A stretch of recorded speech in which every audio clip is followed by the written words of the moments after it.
मेरा नाम आलिया है। ये कहानी कुछ साल पहले की है जब मैं एक कॉलेज में पढ़ाती थी। वो एक दरमियाने कद का आम से चेहरे वाला लड़का था, मगर इसके अंदर एक खास कमजोरी थी। मैं जो कहानी आपको सुनाने जा रही हूँ, ये कोई आम वाकया नहीं। मैं एक कॉलेज में टीचर थी। मेरा नाम आलिया है। मेरी उम्र 32 साल, रंग साफ, लंबे बाल और बोलने का अंदाज इतना नरम के लगता है जैसे हर लफ्ज किसी के दिल में उतर रहा हो। शादीशुदा थी, मगर मेरे अंदाज और मेरे रख रखाव में एक अलग कशिश थी। जब मैं क्लास में पढ़ाने जाती तो तमाम लड़के कोशिश करते कि वो मेरे सामने बैठ सकें, मगर कभी कोई लड़का अपनी बात जबान पर ना ला सका। एक दिन मौसम बहुत अजीब था।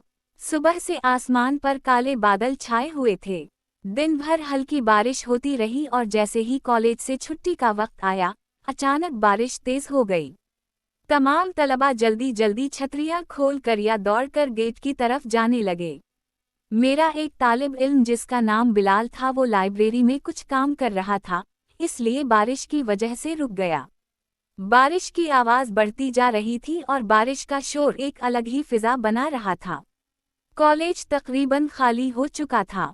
मैंने सोचा कि थोड़ी देर रुक जाऊं, शायद बारिश रुक जाए, इसके बाद घर चलती हूं। मैं स्टाफ रूम के दरवाजे से बाहर आई। मैंने बिलाल से कहा, सुनो। मेरी हल्की सी मुस्कुराहट थी मगर आंखों में कुछ संजीदगी भी मौजूद थी। वो कहने लगा, जी मैडम बोलिए। मैं जल्दी से उसके करीब गई। मैंने पूछा, आप अभी तक कॉलेज में क्या कर रहे हैं? वो हल्के लहजे में कहने लगा, मैडम लाइब्रेरी से कुछ किताबें लेनी थी इसलिए रुक गया। मैंने आहिस्ता से सर हिलाया, फिर कहा, बारिश बहुत तेज है, पता नहीं कब रुकेगी। अगर तुम बुरा ना मानो तो मेरे साथ रुक जाओ, मुझे अकेला महसूस हो रहा है। ये लम्हा शायद किस्मत ने खुद मेरे हाथ में दिया था। वो कहने लगा, जी मैडम मैं रुक जाता हूँ। उस वक्त स्टाफ रूम में कोई खातून टीचर मौजूद नहीं थी। मैं बादल के गरजने से खुद डर रही थी। हम दोनों एक मेज के पास बैठ गए, बारिश के रुकने का इंतजार करने लगे। बाहर का मंजर धुंधला और कमरे के अंदर हल्की सी रोशनी थी, जैसे माहौल खुद कोई राज सुनाने को बेताब हो। थोड़ी देर के बाद मैंने कहा, यहाँ सर्दी लग रही है, चलो गेस्ट रूम में चलते हैं, वहाँ ज्यादा सुकून मिलेगा। गेस्ट रूम कॉलेज की दूसरी तरफ बना हुआ था। हमें खले आसमान के नीचे से गुजरना पड़ा और जब तक हम वहां पहुंचे, बारिश ने हमको मुकम्मल तौर पर गीला कर दिया था। इसकी यूनिफॉर्म जिस्म से चपक गई थी और मेरा हल्का सा शाल भीगकर मेरे कंधों से ढलक रहा था। गेस्ट रूम में दाखिल होते ही मैंने दरवाज़ा बंद कर दिया। वो घबरा कर एक कोने में खड़ा था। मैंने इसे गौर से देखा, फिर वैसी ही मुस्कुराहट के साथ कहा, बिलाल तुम बाहर जा सकते हो, मैं अपने कपड़े थोड़े सिखा लूं। वो फौरन दरवाजे की तरफ जाने लगा, लेकिन मैं जानती थी कि इसके दिमाग में एक तूफान चल रहा था। बारिश की खुशबू, भीगे कपड़ों का लमस और वो कशिश जो बरसों से उसके दिल में थी, मुझे सब महसूस हो रहा था। वो बाहर जाकर दीवार के पास खड़ा हो गया। फिर इसने हल्का सा दरवाज़ा खोला। अंदर देखा तो मैं अपने शाल को नचूड़ रही थी। मेरे बाल कंधों पर बिखरे हुए थे। मैं दोपट्टा हटाकर अपने बालों को संवार रही थी। अचानक मेरी नज़र इस पर पड़ी तो मैंने सख्त लहजे में कहा, बिलाल तुम यहाँ क्या कर रहे हो? इसके हाथ पाँव कांप रहे थे। कहने लगा, सूरी मैडम, मैं बस ऐसे ही, जस्ट ऐसे ही। मैंने उसकी तरफ देखा, फिर थोड़ा उसके करीब चली गई। मेरी आंखों में गुस्से से ज्यादा सवाल था, क्या तुम हमेशा से मुझे ऐसे ही देखते रहे हो? इसने नजरें झुका लें। कहने लगा, मैडम हाँ, मैं आपको पसंद करता हूँ, लेकिन कभी हिम्मत नहीं हुई कि आपसे बात कर सकूं। इसकी ये बात सुनकर मैं खामोश हो गई। बाहर बारिश का शोर बढ़ता जा रहा था और कमरे के अंदर एक अजीब सी खामोशी छाई हुई थी। मैं आहिस्ता से खिड़की के पास गई, बारिश को देखने लगी। मैं कुछ सोच रही थी, फिर मैं वापस पलटी। मैं बिलाल के करीब चली गई। मैंने मुस्कुरा कर कहा, बिलाल तुम अजीब हो, लेकिन आज शायद ये बारिश भी हमारे हक में है। वो मेरी बात सुनकर हैरान हो रहा था।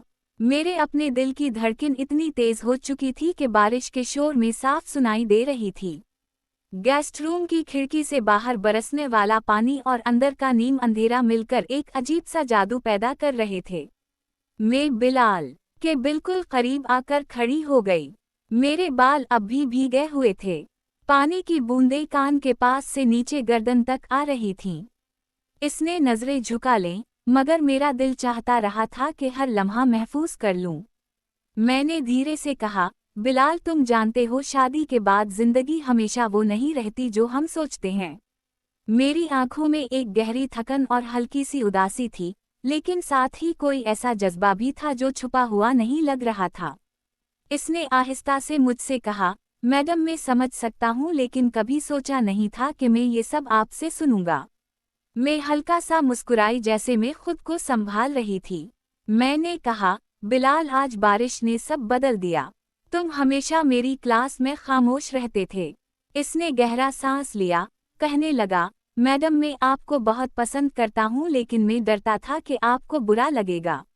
मैंने आहिस्ता से कहा, अगर मुझे बुरा लगता तो आज तुम यहाँ ना होते। मेरा लहजा नरम था मगर अल्फाज सीधा उसके दिल में उतर रहे थे। वो एक कदम आगे बढ़ा। कमरे की खामोशी में सिर्फ बारिश और हमारी सांसों की आवाज सुनाई दे रही थी। मैं अचानक मुस्कुराने लगी। मैंने कहा, तुम इतना घबराए हुए क्यों हो जैसे पहली बार किसी के साथ बात कर रहे हो? इसने डरते हुए कहा, शायद इसलिए कि आप मेरे लिए खास हैं। मैं कुर्सी पर बैठ गई और इशारे से मैंने उसे अपने करीब बुला लिया। मेरा लहजा नरम था मगर अल्फाज सीधा उसके दिल में उतर रहे थे। वो एक कदम आगे बढ़ा। कमरे की खामोशी में सिर्फ बारिश और हमारी सांसों की आवाज सुनाई दे रही थी। मैं अचानक मुस्कुराने लगी। मैंने कहा, तुम इतना घबराए हुए क्यों हो जैसे पहली बार किसी के साथ बात कर रहे हो? इसने डरते हुए कहा, शायद इसलिए कि आप मेरे लिए खास हैं। मैं कुर्सी पर बैठ गई और इशारे से मैंने उसे अपने करीब बुला लिया। मैंने कहा, ये गीला लिबास आराम से बैठने नहीं दे रहा। तुम थोड़ा सा खिड़की बंद कर दो, हवा कम हो जाएगी। इसने खिड़की बंद की। कमरे में हल्की सी नीम तारीकी फैल गई। इस माहौल में इसकी खुशबू और भी गहरी महसूस हो रही थी। मैंने कहा, बिलाल अगर मैं तुमसे कहूँ कि आज हम सिर्फ बातें करेंगे, एक दूसरे को समझेंगे, तो क्या तुम मेरी बात मानोगे? इसने हाँ में सर हिला दिया, लेकिन दिल के अंदर इसकी हलचल पैदा हो चुकी थी। हमने बातें शुरू की। कॉलेज, जिंदगी, ख्वाब और वो सब बातें जो कभी जबान पर नहीं आई थीं। इसने मुझे बताया था कि पहली बार जब उसने मुझे देखा था तो मैं लाइब्रेरी में किसी किताब में गुम थी और वो मुझे देखता ही रह गया। मैंने मुस्कुरा कर कहा, तो तुमने इस बात को इस वक्त से अपने दिल में संभाल कर रखा था। कमरे में वक्त जैसे रुक गया था। हर बात के बाद एक खामोशी आती और इस खामोशी में कई बातें छप जाती थीं। थोड़ी देर के बाद मैंने बेंच पर रखा अपना शाल उठाया मगर वो अब तक भीगा हुआ था। मैंने कहा, ये बारिश तो जाने का नाम नहीं ले रही, जाते हुए तुम्हारी किताबें भी गीली हो जाएंगी। वो कहने लगा, किताबों की फिक्र बाद में कर लूंगा, अभी तो बस ये लम्हा यादगार लग रहा है। मैं उसकी तरफ देखे जा रही थी। फिर मैंने आहिस्ता से कहा, बिलाल तुम अजीब हो लेकिन अच्छे भी बहुत हो। एकदम गर्जदार बारिश की आवाज आई। एक लम्हे को मैं उसके करीब हो गई। मुझे ये आवाज हमेशा डरा देती है।